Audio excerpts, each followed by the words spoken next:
Okay, magandang gabi sa lahat mga kapatid, kaibigan.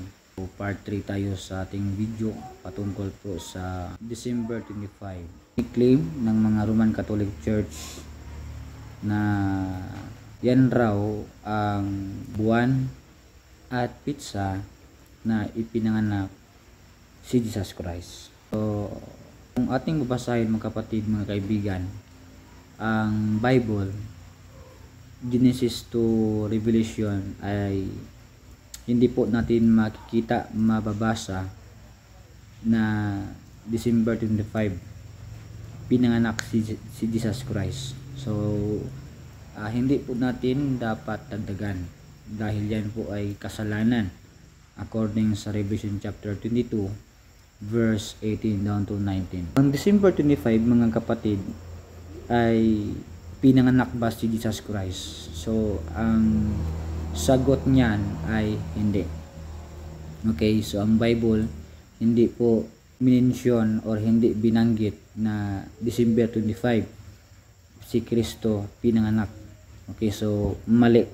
No, hindi po tayo maniwala or hindi tayo naniniwala na December 25 si Jesus Christ pinanganak ni Maria. So ating babasahin ng Luke chapter 2 verse 2 and 3.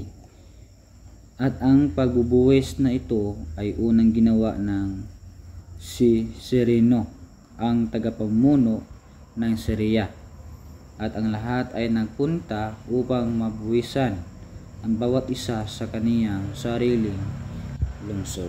So sa Luke chapter 2 verse 2 down to 3, ito po ay sa pagsisinsos. Okay, so alam na natin anong ibig sabihin ng pagsisinsos. Sa verse 6 down to 7, at ito ay gayon nga na samantalang sila ay naroon, ang mga araw ay naganap na siya ay dapat nang magsilang. Okay, so walang binanggit dito na kailan, anong buwan, anong taon, anong pitsa. Verse 7, at siya ay nagsilang ng kaniyang panganay na lalaking anak at ibinalot siya sa mga pamigkis na lampin at inhimlay siya sa isang sabsaban dahil wala nang silid para kanila sa bahay panawluyan. Okay? Sa verse 8, at mayroon sa lupain ding iyon ang mga apostol na nanatili sa parang nagbabantay ng kanilang kawan sa gabi. So dito mga kapatid, mga kaibigan, kaya nga yung sabi nila na winter o tiglamig, okay, so yun ang pinupursige nila na December talaga ay yun yung araw. So yan po ay mali dahil sa 6 to 7 down to 8 ay walang binanggit na araw, buwan at taon. So hindi, no? So hindi ko naman sinabi na walang tupa sa Bethlehem. Wala ganoon.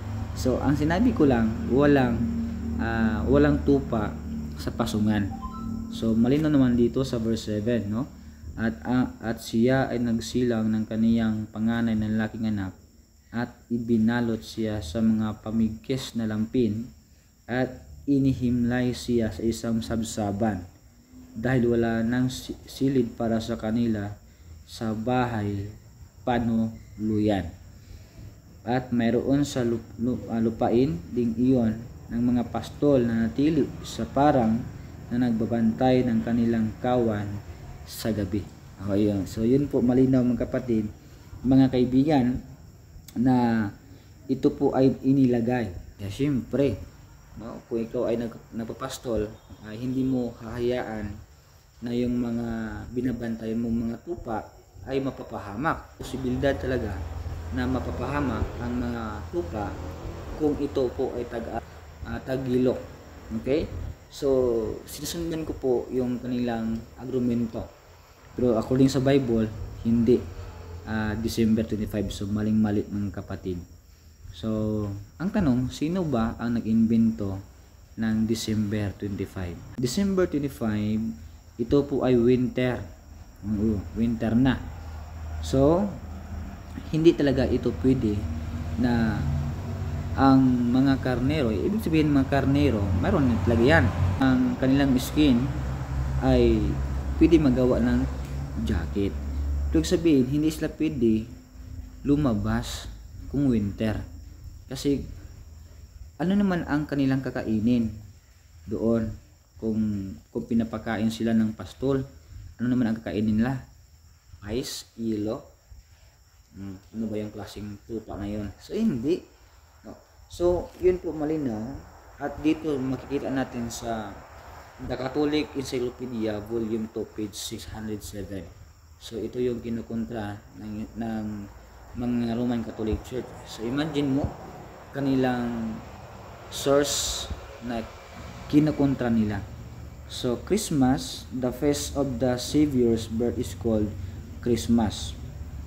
He was of Christ. It is celebrated on December 25 and is one of the main tests of the liturgical years. The actual date of the Lord's birth is unknown. So yun po malinaw mga kapatid, mga kaibigan. The actual date of the Lord's birth is unknown.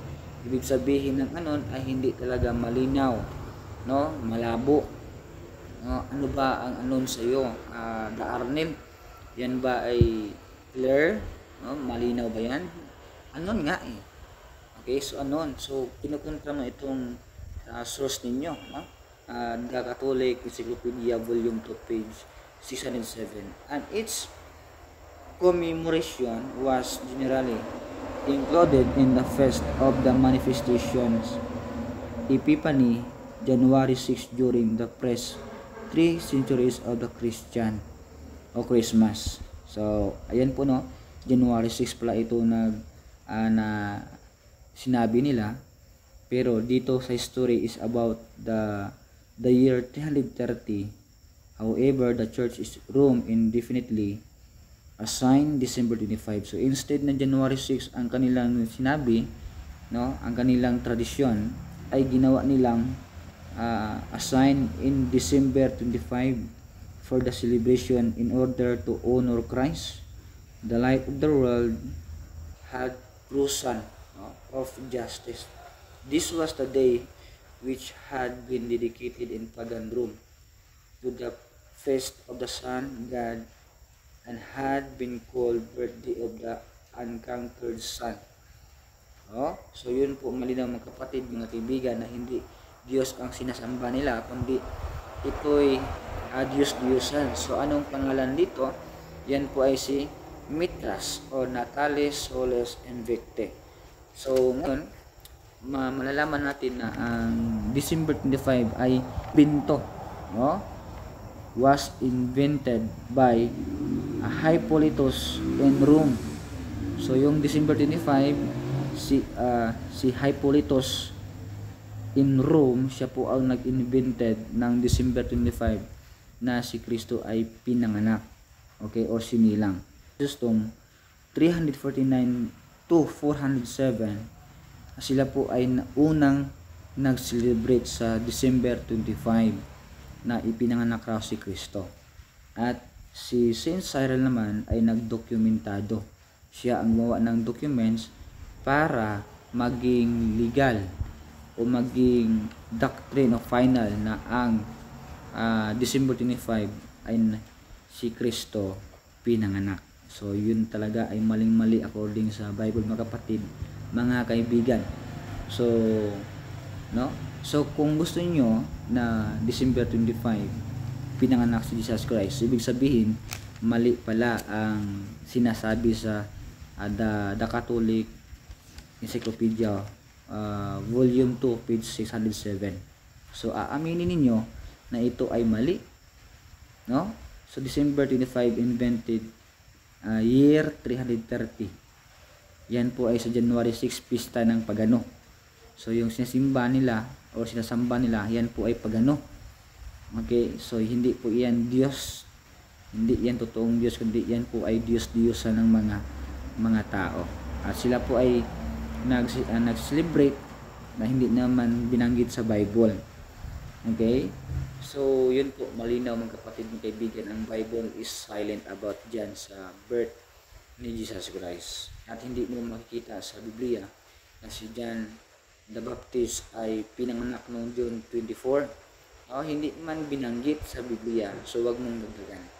Kasi pag dagdagan mo ang Bible, ikaw po ay nagkasala na according sa Revelation chapter 22 verse 18 and 19. So ano ba ang sinabi sa Bible? Okay, so ating babasahin mga kapatid sapagkat pinapatutuhanan ko sa bawat taong nakikinig sa mga salita ng hula ng aklat na ito, kung ang sinumang tao ay magdaragdag sa mga bagay na ito, ay idaragdag ng Diyos sa kaniya ang mga salot na nasulat sa aklat na ito.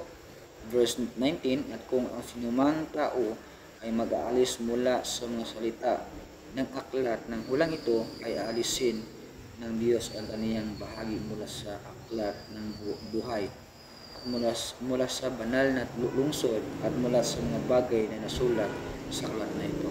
So, ang Roman Catholic Church ay nagdagdag. Okay? So, mahilig sila sa dagdag.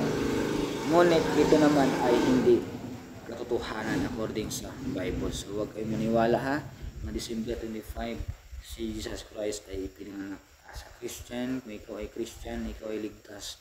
Huwag kang maniwala dyan dahil yan po ay tradisyon. May nagsasabi niyan na Roman Catholic Church yan ay tradisyon. So, aminin mo na mali yung statement ng The Catholic Encyclopedia Volume 2 page 607. Okay, so ang anon, it means hindi malinaw kung anong taon, anong buwan, anong pitsa pinanganak si Jesus Christ.